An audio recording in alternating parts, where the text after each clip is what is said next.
From different genres and generations, buhay na buhay ang OPM. Yan ang pinatunayan ng grand collab ng ilang Pinoy music icons sa ginanap na OPM Con sa Bulacan. Nasa frontline ng balitang yan, si News 5 digital producer Von Vilinario.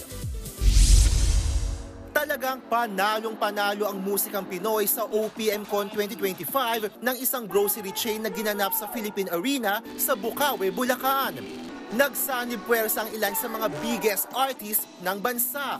Unang ariba pa lang, ang BINI na humataw ng Shaggy Dance, sinabayan ni na SB19 Stel, kasama pa sina Kaya Charlotte at G22 Alfea. Bigla ring lumabas si James Reid at nakipagsabayan sa kantahan with BINI.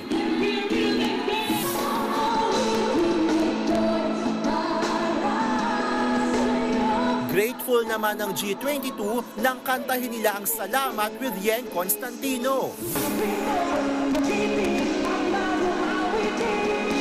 Pero mas dumagungdong ang buong Philippine Arena nang kantahin ng SB19 ang Liwanag sa Dilim na theme song ng kapatid teleseryeng Incognito.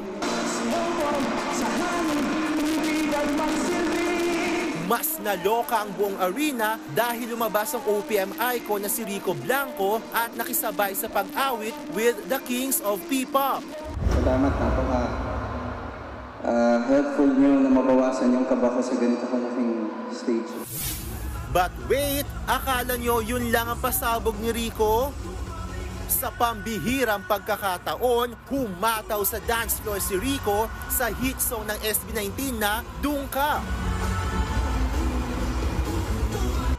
It's P-Pop and OPM rise all over the venue dahil nakisaya na sa Dungka ng SB19 ang mga miyembro ng BINI, Kaya at G22. The power of collaboration in the OPM Con. Sobrang nakakatawa na nagtipon-tipon dito lahat ng mga taga-suporta ng OPM. Sobrang nakaka-overwhelm. Sobrang nakaka-inspire mag-perform. Nagbabalita mula sa frontline. Von Vilinario, News 5. Mga kapatid, Jervy Wrightson po. Eto na nga. Para sa latest showbiz news at iba pang K-alaman, mag-follow at mag-subscribe na sa social media pages ng News 5.